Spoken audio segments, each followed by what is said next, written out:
Cuando terminó la guerra, los mismos isleños han revisado los bolsones que no revisaron, lo que dejaron los soldados sin revisar, y han encontrado la cámara y los rollos y la tienen ellos, como tienen un montón de pertenencias nuestras.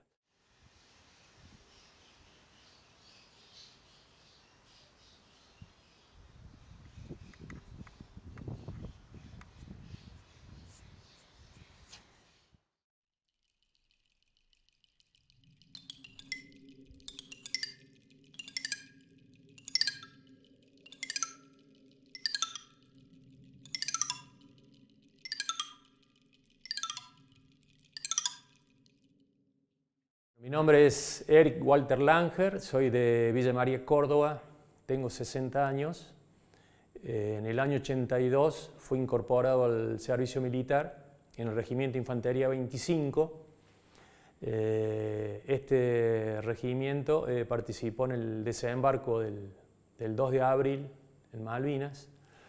Yo tuve el privilegio de participar en el desembarco. Y bueno, y zarpamos el 28 y a los 2 días de estar navegando, el teniente nos junta en la bodega y nos dice: bueno, muchachos, esto que estamos realizando, el operativo Virgen del Rosario, consiste en la recuperación de las Islas Malvinas de manos de los piratas ingleses. Y bueno, y ahí nos enteramos que íbamos a Malvinas. Lo primero que empezamos a hacer fueron las posiciones. Nuestra mayor preocupación era hacerle llegar noticia a nuestros padres de que estábamos en Malvinas, porque nadie sabía que estábamos ahí, así que pudimos escribir unos aerogramas y ahí le contamos cómo había sido todo más o menos y dónde nos tenían que escribir, así que a partir de ese momento empezamos a recibir correspondencia. La correspondencia llegó regularmente, nos llegaron encomiendas, cartas, todo. Y durante el mes de abril fue todo normal, con la ansiedad de que se termine rápido, de que no pasara nada. En ningún momento pensamos de que iba a haber un enfrentamiento. Y bueno, hasta que llegó el 1 de mayo, que el 1 de mayo fue el primer bombardeo en Puerto Argentino a las 4 y pico de la mañana. Nosotros estábamos durmiendo. Y a las 4:30 suena la alarma, que era la alerta roja, que teníamos que salir corriendo a las posiciones. De repente siento ruido de aviones que venían volando bajito y me dio vuelta, y cuando le digo: mira, aviones argentinos, no terminé de decir aviones argentinos, empezaron a largar las bombas sobre el aeropuerto y el aeródromo. Y bueno, y ahí fue todo humo, fuego, explosiones, corridas, y ahí nos dimos cuenta que había empezado la guerra, que estábamos en guerra.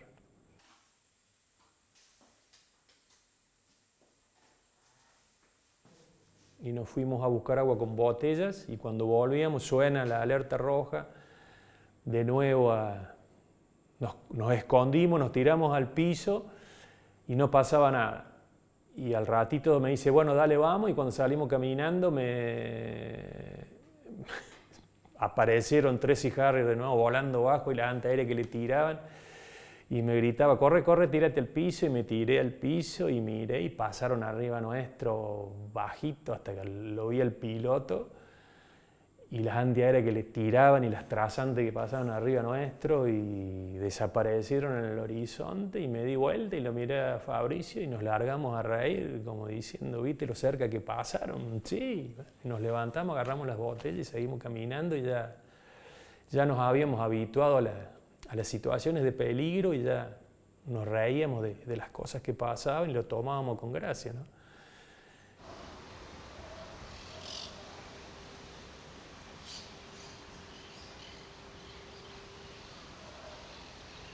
El 27 el teniente nosotros ya sabíamos que habían desembarcado en San Carlos, y el 27 el teniente nos dice que nos preparemos, que en cualquier momento nos toque ir al frente. Nosotros íbamos a apoyar a la compañía A del Regimiento 12 que estaba ahí en Darwin. Era nuestra misión. Y bueno, el teniente nos ordena desplegarnos en cadena. Veníamos caminando uno al lado del otro, empezar a ponernos uno al lado del otro para ocupar toda la pendiente. Y cuando nos empezamos a desplegar en cadena, yo venía al último, los primeros ya empiezan a llegar a las posiciones, los que venían avanzando eran los ingleses.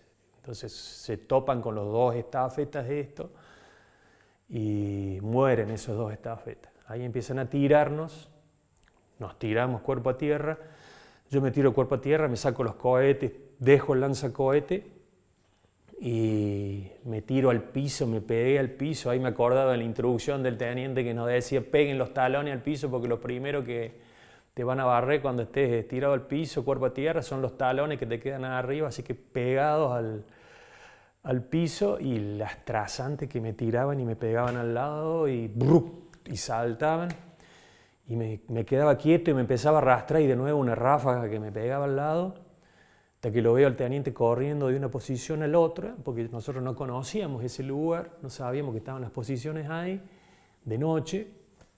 Entonces lo veo y me arrastro ahí. Cada vez que me arrastraba era una ráfaga que me pegaba al lado, hasta que caigo al pozo y el teniente me pregunta: ¿el lanzacohete? Lo dejé atrás. Dice: anda a buscarlo. Así que tuve que salir del pozo de nuevo, fui, volví, no me pegaron porque no era mi destino quedarme ahí. Volví, me dice: carga el lanzacohete y seguime. En el pozo estaba el cabo Zárate y Brión, que era mi abastecedor. Y le digo a Brión: vení conmigo para que trajera los cohetes. Así que el teniente sale corriendo de mi posición, y yo, cuando voy a salir para seguirlo y él está llegando a la otra posición, le pegan, lo hieren, se cae al piso y se arrastra y se mete en el otro pozo. Entonces yo le pregunto al cabo: ¿qué hago? ¿Voy o no voy? Le dieron al teniente: ¿qué hago? ¿Voy o no voy? Y me dice: no, quédate acá. Así que me quedé, y ahí empezamos a tirar, y era una lluvia de balas, era impresionante cómo tiraban.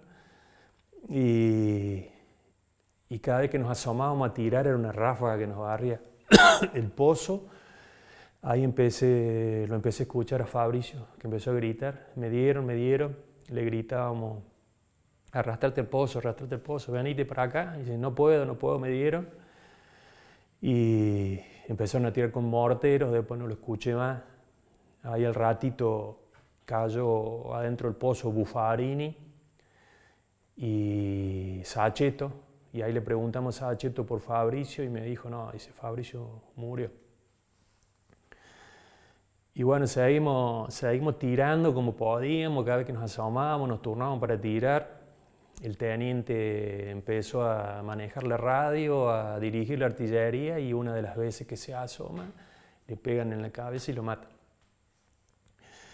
Y estuvimos como 3 horas y media en combate. Se había hecho de día, pasaron los Pucará. Ya no teníamos con qué tirar, ya no teníamos casi municiones. Dijimos con Carlos Brión: ¿qué hacemos, Carlito? Y nos fumemos el último cigarrillo. Así que nos prendimos un cigarrillo pensando que no salíamos. Testoni, el teniente Esteves, el cabo primero Olmos, Orellana, Arnaldo Zavala, Fratari, Ambrogio, Ledesma, Pecchio, Rodríguez, yo, Marconi, Sachetto.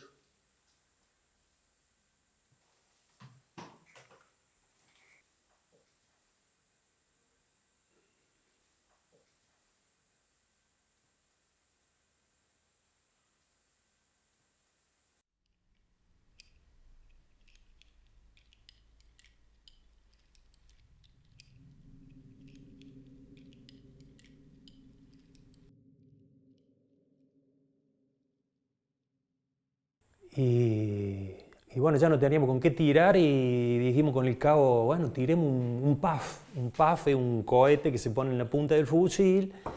Y bueno, lo pusimos, lo apoyamos en el piso, tiramos, ¡pum!, explosión, y cuando nos asomamos a ver a dónde había caído, ya se habían rendido todas las posiciones que estaban a nuestra derecha. Nosotros éramos la anteúltima posición.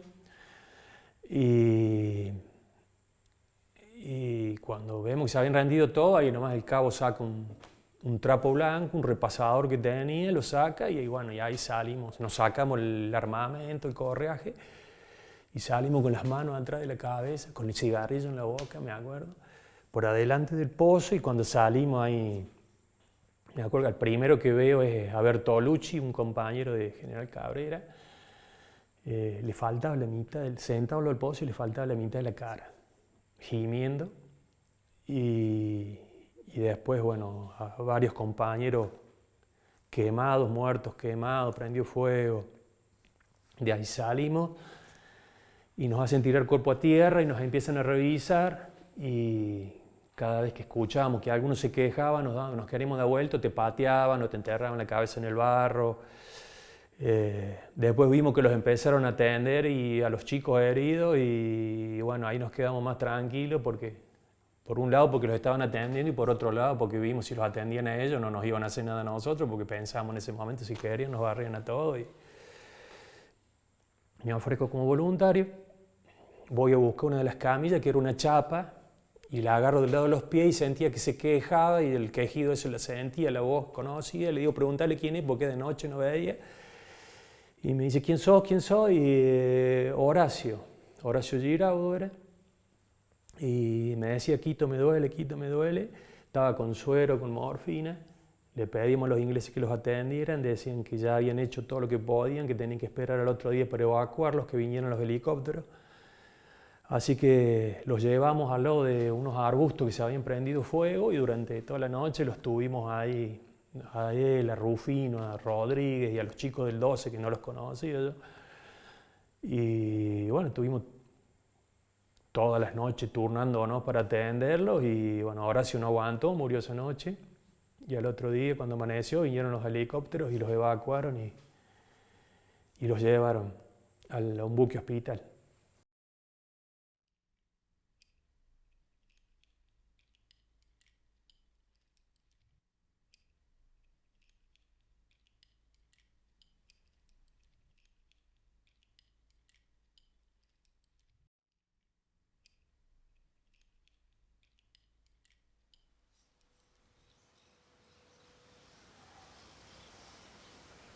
Regresar y reinsertarte y todo eso fue complicado. Llevó tiempo, mucho tiempo.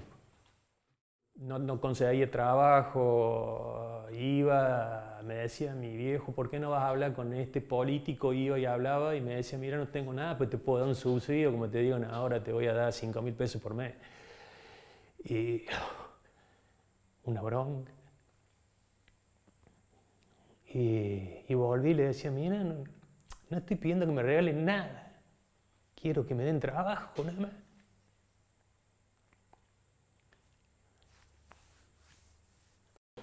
En un primer momento fueron mis viejos, apenas vine, porque estaba mal y me vieron mal.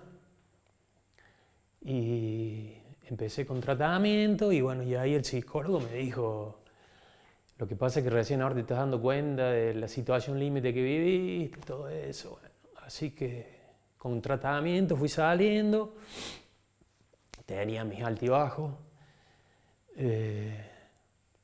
Después, bueno, les conocí a mi señora. Durante 10 años no hablé más. Mi señora se enteró después de 3 años que yo era veterano. Y después un compañero nuestro de acá de Villa María estaba mal, estaba muy mal. Es más, hasta escribió una carta que decía que ya no tenía más sentido seguir viviendo, qué sé yo.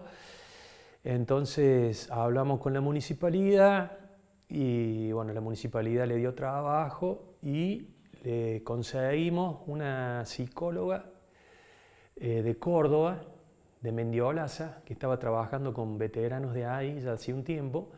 Entonces empezó a ir allá. Y realmente hizo un cambio muy grande el chico este. Entonces vimos nosotros que le había dado muy buen resultado y dijimos, che, ¿por qué no vamos a verla, la psicóloga esta? Nos juntamos 4 o 5 y viajamos una vez cada 15 días y la vemos. Así que nos pusimos de acuerdo y empezamos a viajar y nos hizo muy bien. Y bueno, y después hablamos con la municipalidad acá para ver si podíamos traerla a Villa María para que atendiera el resto de los compañeros, que éramos como 10 los que viajábamos. Y bueno, y se logró que vinieran y empezaron a trabajar y bueno, una vez cada 15 días venían, así que hacíamos terapia grupal y empezó a tratar a familiares también. Ella después no vino más, pero siguió viniendo otro muchacho y hasta el día de hoy nos siguen atendiendo Y yo creo que Malvinas ha logrado hacer una causa nacional y que no va a ser fácil de que se olviden de Malvinas para nada. Entonces, bueno, algo positivo hemos hecho.